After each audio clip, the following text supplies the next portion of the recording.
चलिए जानते हैं उत्तर प्रदेश की आज सुबह के सभी मुख्य समाचार। ताजा टुडे ब्रेकिंग न्यूज। लोकसभा चुनाव 2024 से जुड़ी हुई तमाम बड़ी खबरों को। उससे पहले वीडियो को लाइक नहीं किया है तो लाइक कर दें और खबरों को आखिर तक जरूर देखें। उत्तर प्रदेश में मायावती ने भतीजे आकाश आनंद से सारी जिम्मेदारियां छीनी। उत्तराधिकारी और नेशनल कोऑर्डिनेटर पद से हटाया, कहा वह अभी मैच्योर नहीं। जी हां, बहुजन समाज पार्टी के प्रमुख मायावती ने अपने भतीजे आकाश आनंद से सभी जिम्मेदारियां छीन ली हैं। बसपा प्रमुख ने मंगलवार रात करीब 10 बजे आकाश आनंद को उत्तराधिकारी और नेशनल कोऑर्डिनेटर पद से हटाया। यह एक्शन तीसरे चरण की वोटिंग खत्म होने के बाद लिया गया है।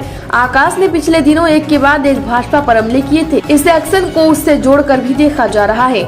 मायावती ने सोशल मीडिया एक्स पर लिखा कि पूर्ण परिपक्वता न हो जाने की वजह से उन्हें दोनों पदों की अहम जिम्मेदारियों से हटाया जाता है। पार्टी में अन्य लोगों को आगे बढ़ाने के साथ ही आकाश आनंद को नेशनल कोऑर्डिनेटर व अपना उत्तराधिकारी घोषित किया, किंतु पार्टी व मूवमेंट के व्यापक हित में पूर्ण परिपक्वता आने तक अभी उन्हें इन दोनों अहम जिम्मेदारियों से अलग किया जा रहा है, जबकि इनके पिता आनंद कुमार पार्टी व मूवमेंट में अपनी जिम्मेदारी पहले की तरह ही निभाते रहेंगे।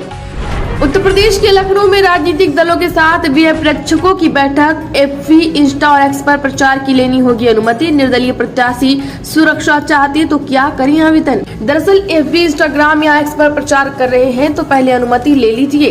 राजनीतिक दलों के साथ चुनाव प्रेक्षकों और जिला निर्वाचन अधिकारी बैठक में यह जानकारी दी गई है। बैठक में जिला निर्वाचन अधिकारी और संयुक्त पुलिस आयुक्त ने चुनाव लड़ रहे प्रत्याशियों के लिए जरूरी दिशा निर्देशों की जानकारी दी।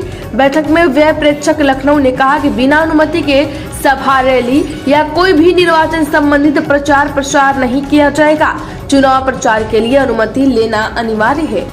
उत्तर प्रदेश में आप विधायक के बेटे की गुंडई, पेट्रोल पंप कर्मियों को रोड से पीटा। अमानतुल्लाह ने भी दी धमकी। नोएडा में बाप बेटी पर एफआईआर। जी हां, आम आदमी पार्टी के विधायक अमानतुल्लाह खान के बेटे की गुंडागर्दी का मामला सामने आ गया है। नोएडा के थाने फेज 1 में सेक्टर 95 के पेट्रोल पंप पर कर्मचारियों के साथ मारपीट की इसका सीसीटीवी फुटेज भी सामने आया है। मामले में अमानतुल्लाह खान और उनके बेटे के खिलाफ केस दर्ज किया गया। बता दें कि अमानतुल्लाह का बेटा सेक्टर 95 के फिलिंग स्टेशन पर पेट्रोल लेने पहुंचा था। उत्तर प्रदेश के कानपुर पहुंची भोजपुरी अभिनेत्री अक्षरा मोनालिसा। बोली, बहुत प्यारा शहर, भाजपा प्रत्याशी रमेश अवस्थी के लिए मांगी वोट। जी हां, कानपुर में भोजपुरी समाज का काफी वोट बैंक है। इसको लेकर भोजपुरी अभिनेत्री अक्षरा सिंह और मोनालिसा कानपुर शहर पहुंची। उन्होंने भाजपा प्रत्याशी रमेश अवस्थी के लिए रोड शो करते हुए वोट मांगे। भाजपा प्रत्याशी को जिताने की अपील भी की। रोड शो के दौरान मोनालिसा और अक्षरा सिंह की एक झलक पाने के लिए शहर के लोगों में वोट देखने को मिली। रोड शो शास्त्री नगर काली माठिया से शुरू हुआ, जहां पर पहले से ही बड़ी संख्या में लोग मौजूद थे। जौनपुर में नामांकन खारिज होने पर फूट फूट कर रोया प्रत्याशी। योगी बोले, पाकिस्तान का नारा लगाने वालों का हाल सैयद सलार मसूद जैसा करेंगे। बता दें कि जौनपुर सदर लोकसभा सीट से पर्चा खारिज होने पर प्रत्याशी फूट फूट कर रोने लगा। कहा, मैंने चुनाव लड़ने के लिए अपना सब कुछ बेच दिया, घर, खेत, सोना सब कुछ बेच दिया।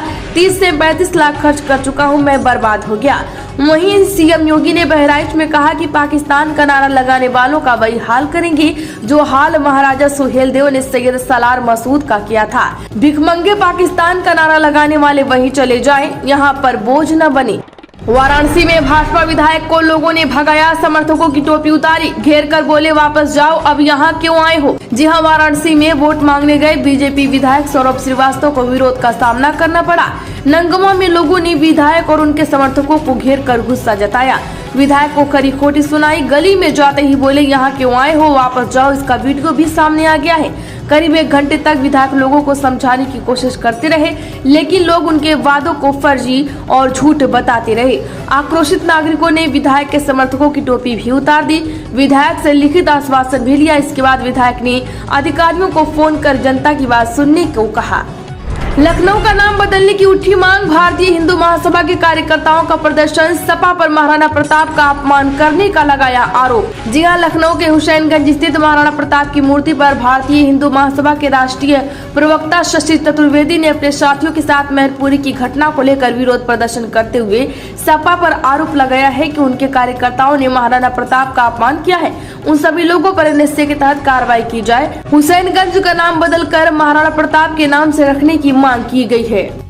यूपी में तीसरे चरण ने भी किया निराश। पिछला आंकड़ा नहीं छू सका। संभल में सबसे ज्यादा, आगरा में सबसे कम मतदान।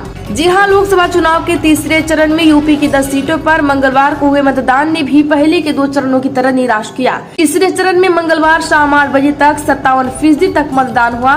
तीसरे चरण में भी इस बार 2019 के मुकाबले मतदान कम ही हुआ। पिछली बार 60% मतदान हुआ था। इस बार सबसे अधिक 62% मतदान संभल सीट पर पड़े, जबकि सबसे कम 53.99% मतदान आगरा सीट पर हुआ। राहत यह है कि छिटपुट घटनाओं को छोड़कर मतदान शांतिपूर्वक संपन्न हुआ। इस तीसरे चरण के मतदान में सपा प्रमुख अखिलेश यादव की पत्नी डिम्पल यादव, अखिलेश के परिवार के 2 अन्य सदस्यों, प्रदेश सरकार के 2 मंत्रियों और भाजपा के 4 मौजूदा सांसदों का राजनीतिक भविष्य इलेक्ट्रॉनिक वोटिंग मशीन में दर्ज हो गया है।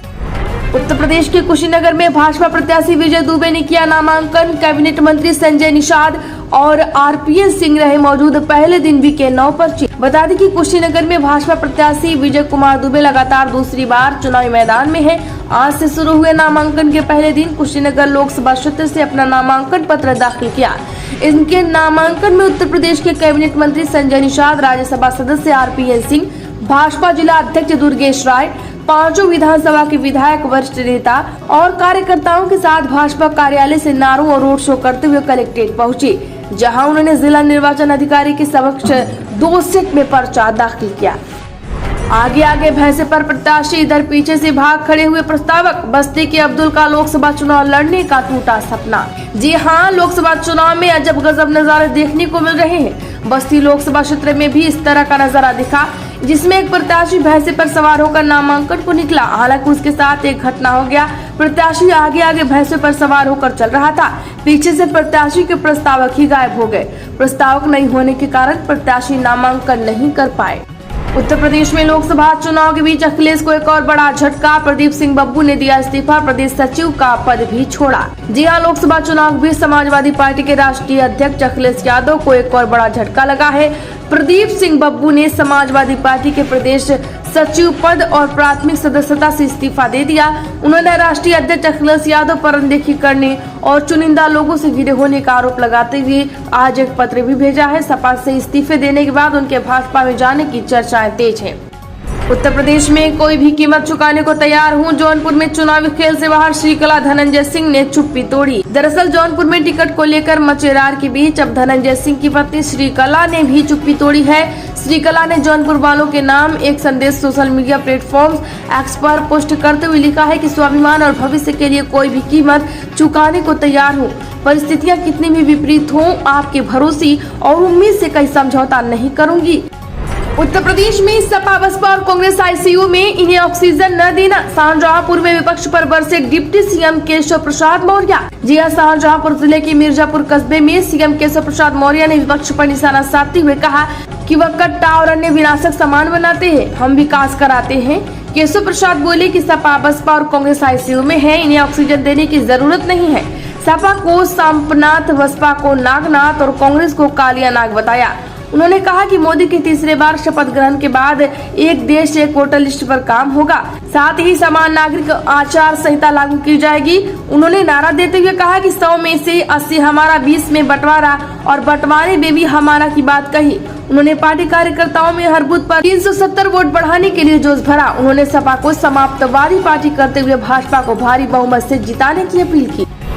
अब तो चुनाव आयोग कहेंगे तभी रायबरेली अमेठी से जाएंगे। प्रियंका गांधी ने संभाला गढ़ में मोर्चा। जी हां, कांग्रेस महासचिव प्रियंका गांधी ने कहा कि अब वो अमेठी और रायबरेली से तभी जाएंगी जब 18 मई शाम 5 बजे चुनाव आयोग प्रचार बंद करने को कहेगा। नेहरू गांधी परिवार के गढ़ रायबरेली को बचाने स्मृति ईरानी के हाथों गंवा चुकी अमेठी के किले को भाजपा से वापस छीनने के लिए प्रियंका गांधी रायबरेली और अमेठी में कैंप कर रही हैं। प्रियंका ने राहुल गांधी और किशोरी लाल शर्मा के लोकसभा चुनाव के लिए 6 मई को मोर्चा संभाल लिया है। कांग्रेस ने रायबरेली में पूर्व सीएम भूपेश बघेल और अमेठी में पूर्व मुख्यमंत्री अशोक गहलोत को वरिष्ठ पर्यवेक्षक बनाकर भेजा है। उत्तर प्रदेश में अनुप्रिया पटेल ने भी किया अपना दल के प्रत्याशियों का ऐलान। ससुर की जगह बहू को दिया गया क्यों टिकट। दरअसल यूपी में बीजेपी के सहयोगी अपना दल की प्रमुख और केंद्रीय मंत्री अनुप्रिया पटेल ने भी प्रत्याशी घोषित कर दिए हैं। अपना दल को बीजेपी ने यूपी की 2 सीटें मिर्जापुर और रॉबर्ट्सगंज दिया गया है। मिर्जापुर सीट से अनुप्रिया पटेल ही इस बार चुनाव लड़ेंगी।